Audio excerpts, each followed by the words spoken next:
오늘의 말씀은 빌립보서 4장 14절에서 20절까지의 말씀입니다. 빌립보서 4장 14절에서 20절 우리 한 목소리로 합독을 하도록 하겠습니다. 그러나 너희가 내 괴로움에 함께 참여하였으니 잘하였도다. 빌립보 사람들아, 너희도 알거니와 복음의 시초에 내가 마게도냐를 떠날 때에 주고받는 내 일에 참여한 교회가 너희 외에 아무도 없었느니라.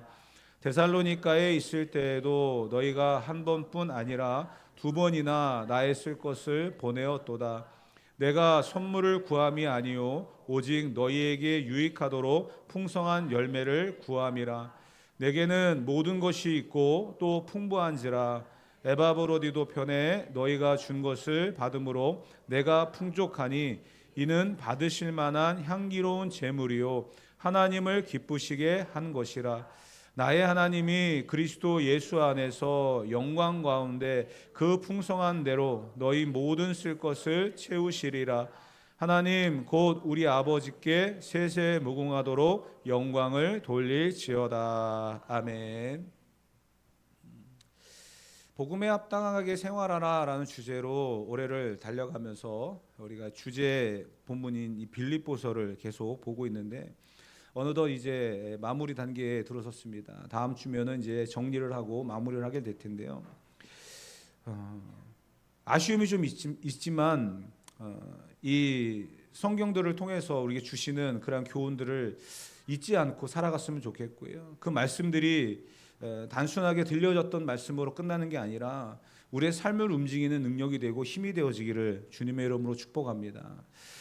오늘 본문은 사실 교회에서 예전에는 많이 가르쳤지만 지금은 교회에서 이것을 이야기하면 이상하다라고 할 정도로 조금 한쪽으로 빠져있는 그러한 단어입니다. 헌금에 대한 이야기입니다. 교회가 가르쳐야 될 부분이기도 하고 또 교회에서 반드시 배워야 될 내용인데도 불구하고 참 잘못된 그런 이단들이나 또 잘못된 그러한 생각들과 가르침 때문에 이 헌금이라고 하는 부분이 좀 잘 가르쳐지지 않았고 그동안 강단에서 잘 얘기가 되지 않았던 것은 사실입니다. 목회자로서 또 바울이 빌립보 교회 성도들에게도 가르쳤던 그러한 마음을 가지고 저와 여러분들이 오늘 이 시간에 이 말씀을 나누려고 하는데요. 단순하게 헌금, 봉헌, 연보라고 하는 그런 개념으로서 끝날 게 아니라 우리의 하나님 앞에 드려지는 이 헌금이나 봉헌과 또 연보가 어떠한 자세로 드려져야 되는지를 한번 돌아보는 그런 시간이 되어지길 바랍니다. 본문에서 바울이 강조하고 있는 것은 기쁨이죠. 빌립보서는 기쁨의 서신입니다. 특히 이 빌립보서에서 기쁨을 강조하면서 바울이 끝부분에 가서 헌금에 대한 이야기를 하고 있거든요. 그렇기 때문에 혹여나 오해할 수 있는 게 바울이 어려움 중에 처했을 때 받은 헌금이기 때문에 바울이 기뻐했다 이렇게 생각하시면 안 됩니다. 왜냐하면 본문은 하나님을 기쁘시게 한 것이다 라고 말하고 있거든요. 그것은 성도들에게 뭔가 포장하기 위해서 내 기쁨을 감추기 위해서 사용한 그런 말이 아닙니다. 성도들을 가르치고자 하는 바울의 마음이에요. 본문을 보게 되어지면 14절에 이렇게 말씀을 하고 있습니다. 14절을 다시 한번 읽어볼게요. 그러나 너희가 내 괴로움에 함께 참여하였으니 잘하였도다. 지금 바울의 형편은 옥에 갇혀 있습니다. 괴로움이죠. 인생의 괴로움이죠. 옥에 갇혀 보신 분 혹시 계십니까? 아마도 없으실 거예요. 그런데 옥에 갇혀 있다. 뭔가 내가 행동의 제한을 받고 환경의 제한을 받고 살아간다. 내가 하고 싶은 것이 아니라 누군가에 의해서 지시를 받는 그 일들을 해야 된다. 그것을 하지 아니하면 안 되는 그런 공간이 감옥이잖아요. 그런데 그곳에 갇혀가지고 바울이 살아갈 때 바울은 그것을 괴로움이라고 이야기했습니다. 그렇지만 그 괴로운 상황 속에서 바울은 기쁨을 이야기하고 있다는 거예요. 그러면서 그 기쁨의 전제를 주 안에서의 기쁨이라고 이야기를 했습니다. 그런데 그 괴로움에 함께 참여했다. 빌립보 교회 성도들이 바울이 로마에 갇혀 있는 그곳에 와서 함께 같이 그 고난을 당하고 이게 아니라 고난 당하고 있는 바울을 돕기 위해서 물질적인 후원을 했다라는 이야기죠. 그것을 고난의 괴로움에 참여했다라고 표현을 하고 있는데, 그런데 이것을 바울이 이렇게 보았다는 거예요. 18절 말씀 다 같이 한번 읽어보도록 하겠습니다.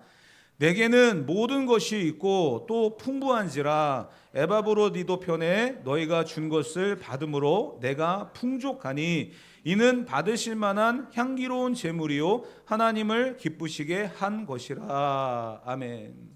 지난 시간에도 말씀드렸던 것처럼 바울은 능력을 갖고 있었던 사람이에요. 그 능력이 뭡니까? 그 전에 말씀드렸던 비천에 처할 줄도 알고 풍부에 처할 줄도 아는 모든 상황 속에서 일체의 비결을 배웠던, 그렇기 때문에 어떠한 상황에서든지 감사할 수 있고 기뻐할 수 있는 사람, 십자가와 복음을 위해서 살아가는 사람, 그게 바로 바울이죠. 그런 바울이 빌립보 교회 성도들을 통해서 고난에 함께 참여하는 예물을 받고 그것을 이렇게 표현을 하는 거예요. 하나님이 받으실 만한 향기로운 제물이고 이것은 하나님을 기쁘시게 한 것이다. 나는 지금도 풍족한데 보내지 마라, 이게 아니거든요. 근데 여러분, 풍족하다라고 표현을 하고 있지만 사실 옥에 갇혀 있는 감옥에 갇혀 있는 바울이 얼마나 풍족하겠습니까? 이런 표현도 가끔 하더라고요. 어떤 사람이 범죄를 저질렀습니다. 그런데 그 범죄를 저지른 이유가 세상 속에서는 나를 인정해 주지 않고 세상 속에서 내가 무엇을 하더라도 수익을 얻을 수 없고 살아갈 수 있는 방법이 없습니다. 그런데 감옥에 들어가면 삼시세끼 먹여주고 또 옷도 주는데 잠자리도 주는데, 그래서 저는 범죄를 저질러서 일부러 잡혀 감옥에 갑니다. 뭐 이런 사람도 있더라고요. 어떻게 보면은 지금 감옥에 갇혀 있기 때문에 뭐 나름대로의 어떤 보호를 받고 또 그 감시 속에서 살아가지만 그 속에서는 나름대로의 살아갈 수 있는 방법이 있었겠죠. 그렇지만 빌립보 교회 성도들은 후원을 하면서 바울을 걱정하고 고난에 참여하는 모습을 보였다는 거예요. 그것을 바울이 뭐라고 얘기했냐면, 나는 지금도 살아가는 데는 부족함이 없다. 그런데 너희가 준 것을 통해서 내가 더 행복하다, 풍족하다, 더 잘 살 수 있다, 이렇게 표현한 것이 아니라 이것이 하나님이 받으실 만한 향기로운 제물이고 이것을 통해서 하나님이 기뻐하신다. 이걸 여러분이 오해하지 않고 들으셨으면 좋겠어요. 바울이 물질을 받았기 때문에 기뻐한다라고 하는 게 아니라 빌립보 교회 성도들이 헌금을 바르게 사용할 수 있는 방법을 알았다라는 것을 기뻐하는 거예요. 교회는요, 사실 헌금이라고 하는 게 굉장히 비중을 많이 차지하기도 합니다. 그런데 이것을 잘 사용할 수 있는 지혜가 있어야 돼요. 어디다 사용하느냐, 어떻게 사용하느냐, 이건 굉장히 중요한 겁니다. 그러지 않으면 시험 드는 분들도 굉장히 많거든요. 제가 예전에 있던 교회에도 보면 그러한 부분들이 굉장히 어려워서 많은 분들이 교회를 나가기도 하고 또 심지어는 싸우기도 하는 그런 경우들도 굉장히 많이 봅니다. 참 중요한 문제거든요. 왜냐하면 물질이, 돈이 인생의 전부라고 생각하시는 분들이 그래도 그 부분을 희생을 하고 헌신을 했기 때문에 뭔가 이 가치에 대한 인정을 받고 싶어하고 또 그 부분이 또 바르게 쓰여지기를 원하는데 그러지 않아서 좀 상처를 받기도 하고 어려운 일들을 만나기도 하는 경우를 봅니다. 분명한 것은요, 하나님께 드리는 거예요. 하나님이 받으시는 거예요. 그렇기 때문에 헌금에 대한 가치와 기준을 우리는 명확하게 해야 됩니다. 내가 무엇을 드려서 피아노를 사고, 내가 무엇을 드려서 강대상을 사고, 내가 무엇을 드려서 교회를 세웠다? 여러분, 이건 자랑에 불과합니다. 지난 날은 잊어버리세요. 그러면 하지 마세요. 저는 과감하게 이야기합니다. 그럴 거면 하지 마세요. 어느 교회에서는요, 건축을 하면서 의자를 하나씩 하라고 해서 다 의자를 뭐 이름대로 가족의 숫자만큼 의자를 하기도 했어요. 그랬더니 그 목사님이 의자에다 이름표를 다 붙여버리더라고요. 이 의자는 아무개 권사님, 이 아무개 장로님, 어느 청년, 이름을 쫙 아크릴로 해가지고 붙여버렸어요. 그러면 그 사람들이 주일날 오면서 그걸 보면 뿌듯해하고 좋아하겠죠. 여러분, 그런 거 아니에요. 저는 여러분들이 어떻게 생각하실지 모르겠지만 저는 그런 거 아니라고 생각합니다. 지금 교회들마다 어려운 교회들 굉장히 많이 만났습니다. 저도 꿈이 있습니다. 교회 건축하고 싶은 꿈이 있고요. 더 크게 키우고 싶은 생각도 있고요. 코로나 이전에 그런 생각도 많이 했었고, 뭐 아시다시피 뭐 2층에 있는 예배당, 2층에 있는 거 우리가 사가지고 예배실 더 넓히고 싶은 그런 생각도 있었지만, 코로나 때 그게 완전히 무너졌잖아요. 기세가 완전히 꺾여버렸어요. 근데 그 이전에 많은 교회들이, 우리 시찰 안에서만 하더라도 교회를 이전을 하고 넓혀갔던 교회들이 지금 빚에 허덕이면서 회복하지 못하는 교회들 굉장히 많습니다. 심지어는요, 부도 날 것이다라고 한 이야기까지 하고 있어요. 교회가 부도 난대요, 여러분. 이거는 운영을 제대로 못한 거예요. 성도들의 헌금을 관리를 제대로 못한 거고 운영을 제대로 못한 겁니다. 그런 잘못된 방향으로 나아가면 안 된다는 거예요. 분명한 것은요, 내가 헌금을 했기 때문에 그 헌금이 어떻게 쓰여지길 바란다. 물론 기대감도 있겠지만 그것은 반드시 교회와 하나님의 나라 복음 사역을 위해서 쓰여지는 그 측면으로 우리가 바라봐야지, 내 공로가 자랑이 되어서는 절대로 안 된다는 거예요. 빌립보 교회 성도들이 감옥에 있는 바울에게 헌금을 보내면서 바울이 그 헌금으로 예를 들어서 얼마가 되는지는 모르겠지만 성도들이 내게 보내준 헌금을 뭐 감옥의 간수장들에게 뇌물로 주면서 나 좀 편안하게 해달라 뭐 이렇게 사용했겠습니까? 그러지도 않았을 것 같아요. 아마 헌물을 가지고 오는 사람과 그 사람에게 다시 그걸 나눠주면서 이것은 빌립보 교회, 고린도 교회 다 나눠줬을 것 같아요. 왜? 자기는 풍족하니까. 그러면서 하나님의 나라를 세워갔던 사람이 바울입니다. 빌립보 교회는요, 한 번, 두 번으로 끝났던 그런 교회가 아닙니다. 15절과 16절을 보면 이렇게 기록하고 있어요. 읽어봅시다. 빌립보 사람들아, 너희도 알거니와 복음의 시초에 내가 마게도냐를 떠날 때에 주고받는 내 일에 참여한 교회가 너희 외에 아무도 없었느니라. 데살로니가에 있을 때에도 너희가 한 번뿐 아니라 두 번이나 나의 쓸 것을 보내었도다. 아멘. 복음의 시작, 선교를 시작하는 그 여행의 시작에도 빌립보 교회 성도들은 함께했고요. 마게도냐를 떠나서 데살로니가라는 지역에 갔을 때도 두 번이나 바울을 도왔던 사람들이 바로 빌립보 교회 성도였다는 거예요. 이것을 단순하게 내가 어떤 사역자를 돕고 그 사람에게 힘을 실어주고 자랑이 될 수 있습니다. 내가 선교사한 사람 키웠어, 내가 교회 하나 세웠어, 그렇게 자랑하시는 분들 되게 많거든요. 바울은 뭐라고 얘기하냐면 이 모든 것들을 하나님이 받으셨다, 하나님이 기뻐하신다라고 이야기합니다. 그 관점을 우리가 분명히 알고 살아가야 된다는 거죠. 올바른 헌금의 정신도 필요합니다.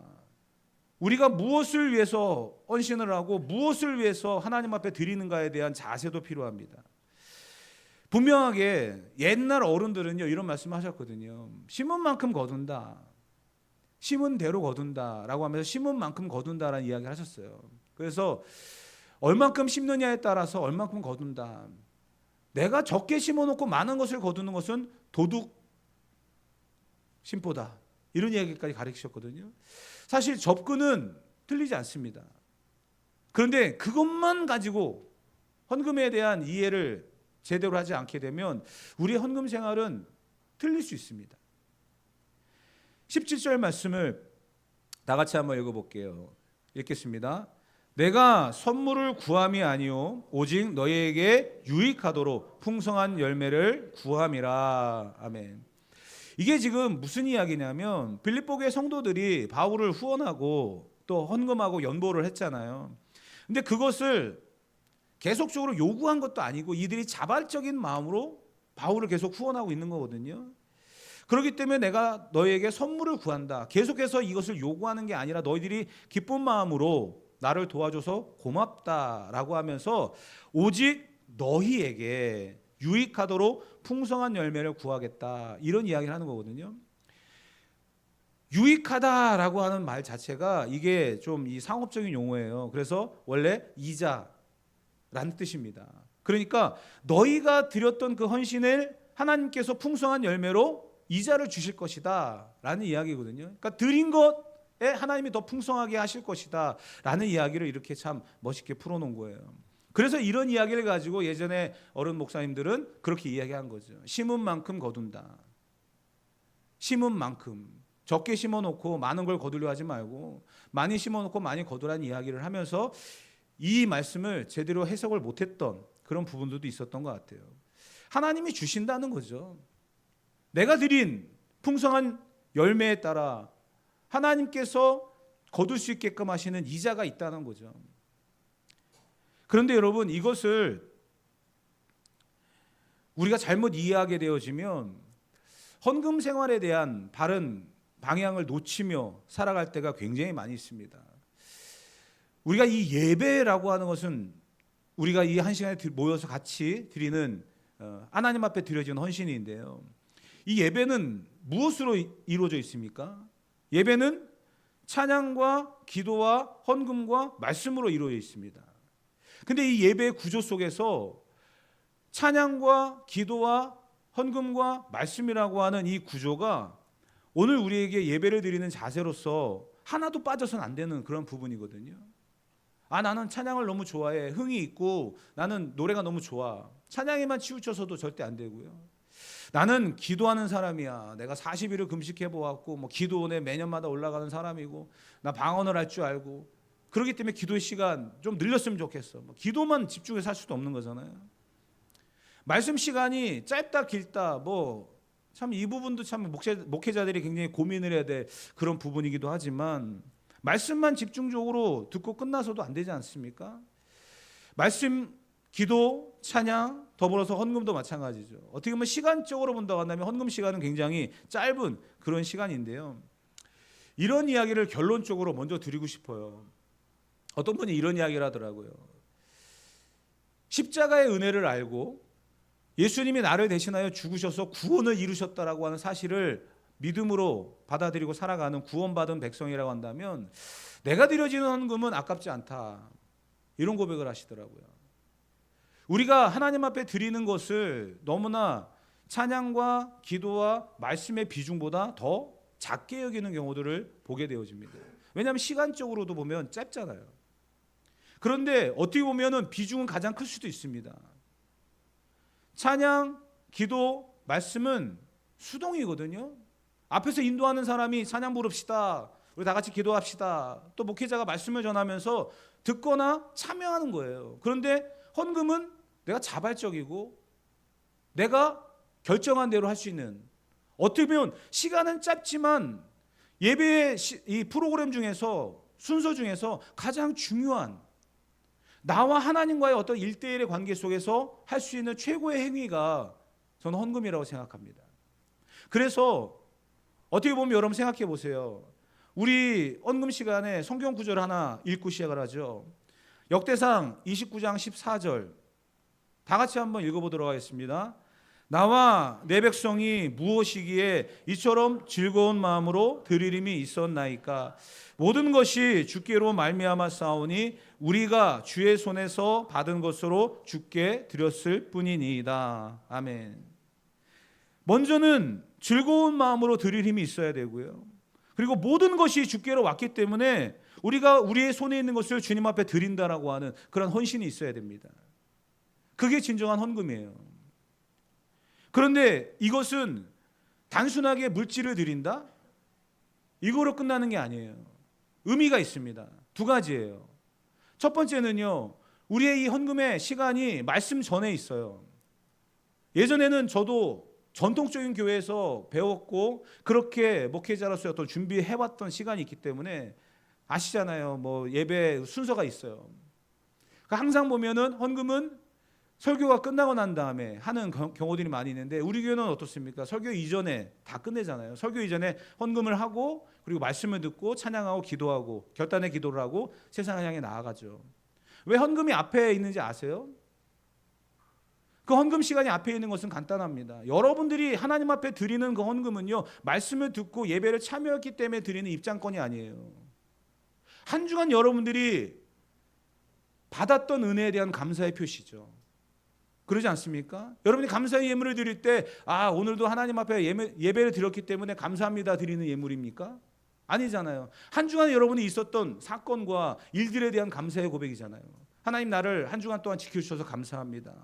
하나님 우리 가정에 아이를 주셔서 감사합니다. 우리 아이가 취업을 했습니다. 대학에 들어갔습니다. 뭔가 일어난 사건들에 대해서 감사를 표현하는 게 그 시간 아닙니까? 물론 거기에는 앞으로 되어질 일들에 대한 감사도 있겠죠.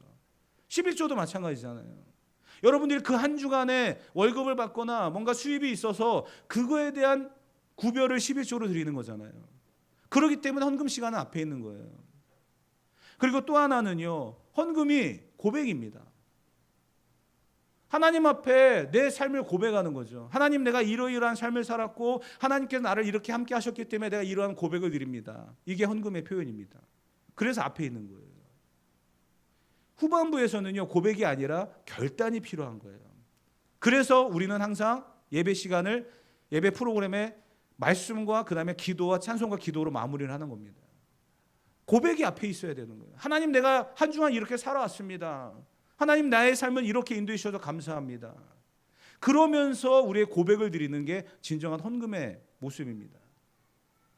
제가 안타까웠던 사건이 있어요.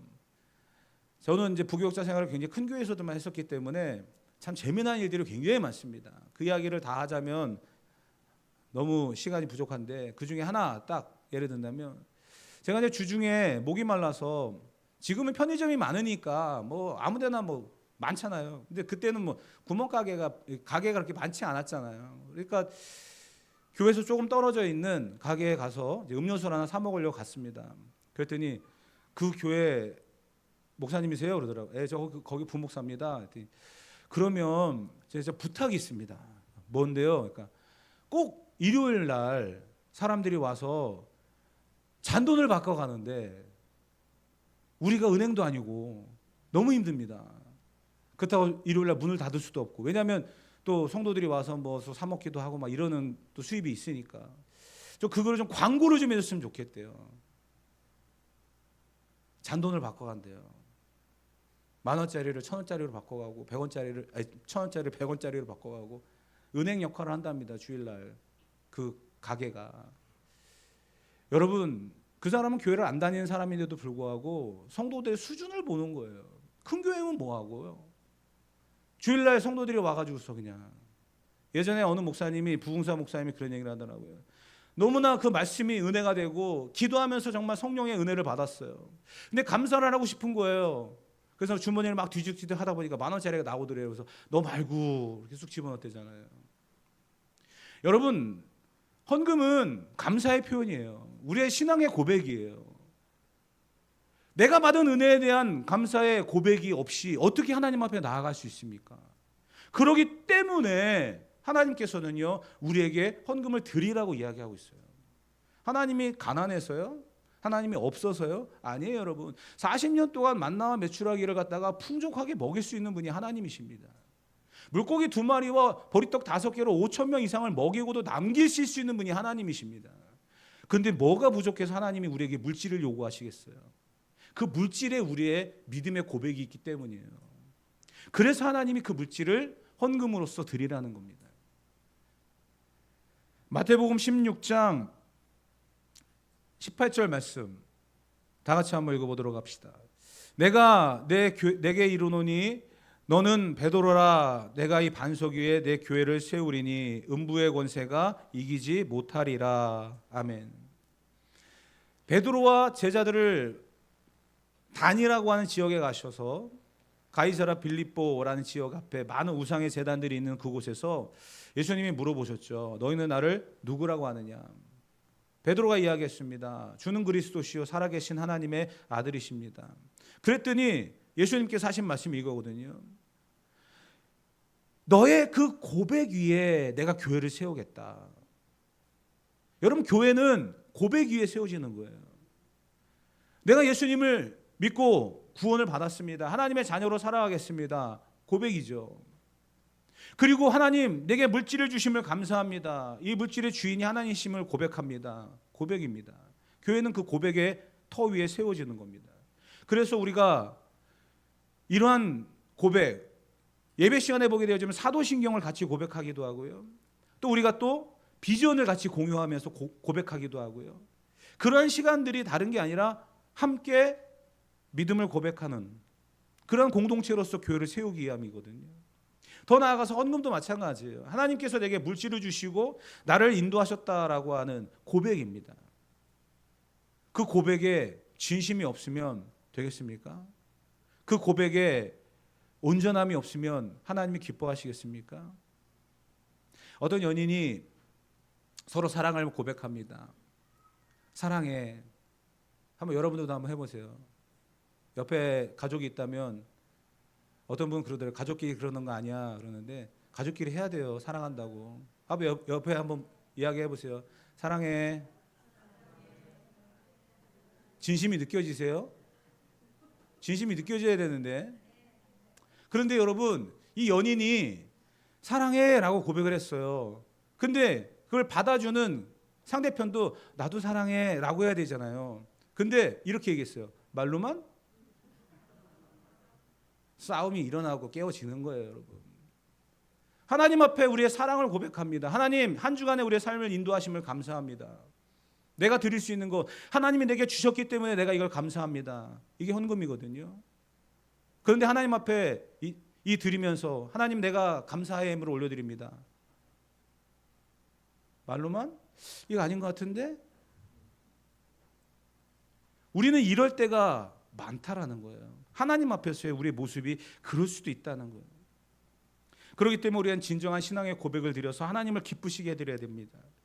그 감사의 표현이 없으면 하나님 앞에 우리가 어떻게 예배를 할 수 있겠습니까? 고린도후서 9장 7절 다 같이 읽어보도록 합시다.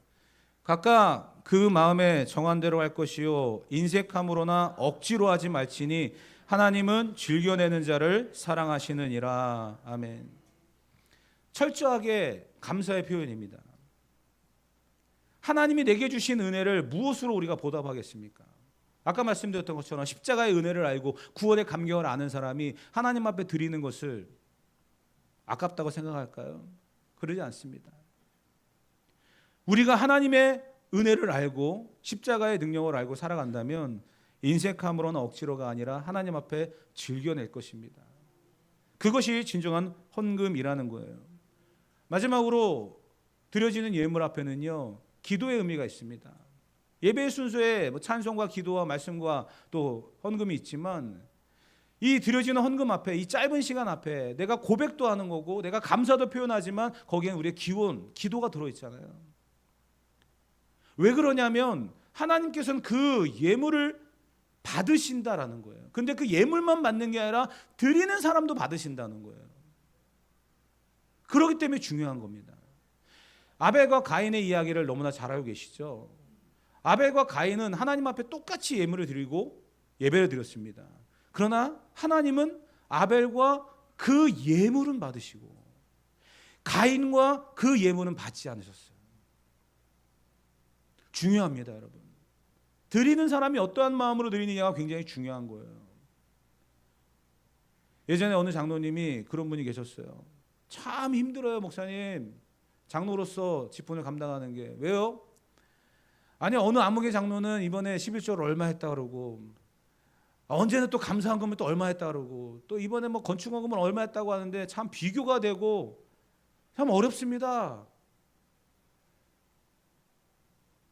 두 분 다 문제예요. 그거를 했다고 자랑하는 분도 문제지만 그분이 비교가 돼서 지금 내가 마음이 무너지고 힘들다라고 말하는 분도 문제입니다. 우리는 성경의 내용들을 너무나 잘 보셔야 돼요. 다윗은요, 하나님 앞에 성전을 지어드리기 위해서 그 산을 통째로 샀어요. 성전을 지어드리기 위해서 그 땅만 산 게 아니라 그 산 전체를 사서 하나님 앞에 드렸어요. 그게 다윗입니다.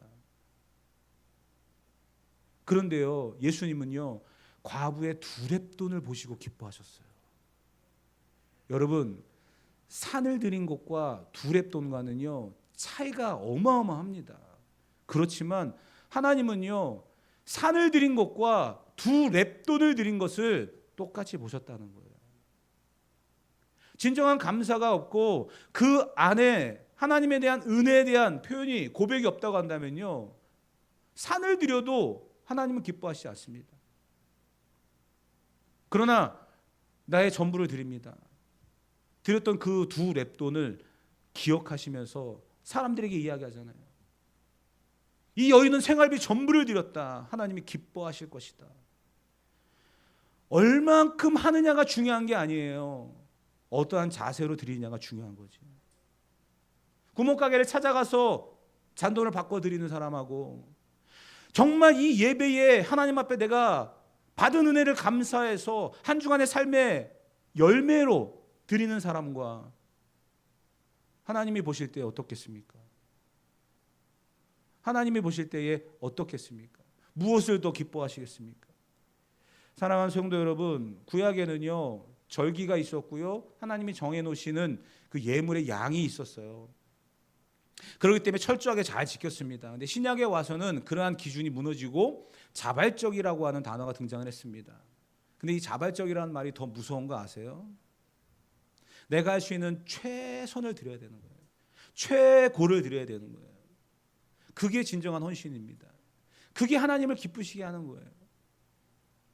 오늘 저와 여러분들이 교회의 가르침에 헌금이라고 하는 것이 어느 순간부터 이단들이 뭐 잘못된 목적으로 사용하는 것 때문에 이 가르침이 멈춰졌고, 또 그러다 보니까 내가 드려지는 헌금에, 내가 드려지는 이 예물의 사용처나 이런 것들이 불분명하다라는 이유로 또 시험에 빠지기도 하고 어려움을 만나는 그런 교회들도 보고 하는 그런 것들을 보면서 저도 참 고민스러워서 이거를 해야 되나 말아야 되나 생각도 했지만, 오늘 바울이 빌립보 교회 성도들에게 자기가 감옥에 갇혀 있는 상황 속에서도 가르치고자 하는 그런 마음이 있었기 때문에 이걸 기록했잖아요.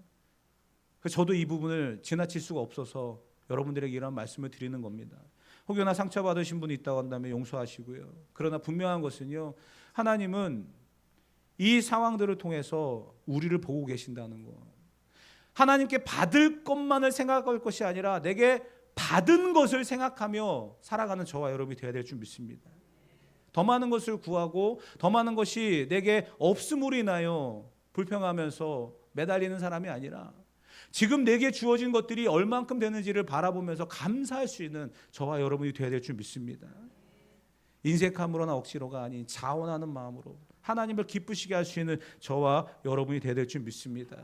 그래서 바울은 이렇게 마무리를 합니다. 빌립보서 4장 19절 다 같이 한번 읽어봅시다. 나의 하나님이 그리스도 예수 안에서 영광 가운데 그 풍성한 대로 너희 모든 쓸 것을 채우시리라. 아멘. 그렇습니다. 여러분들이 걱정할 게 없어요. 하나님 앞에 진정한 헌신으로 살아갈 때 하나님은 저와 여러분들의 모든 쓸 것을 채우시는 분인 줄 믿습니다. 그러한 은혜와 축복이, 그러한 하나님의 인도하심과 역사하심이 우리의 모든 삶을 더 충만하게 채워가서 우리의 더 풍성한 감사, 풍성한 열매가 하나님을 기쁘시게 하는 그러한 삶의 결과들이 계속 되어져 가기를 주님의 이름으로 축복합니다.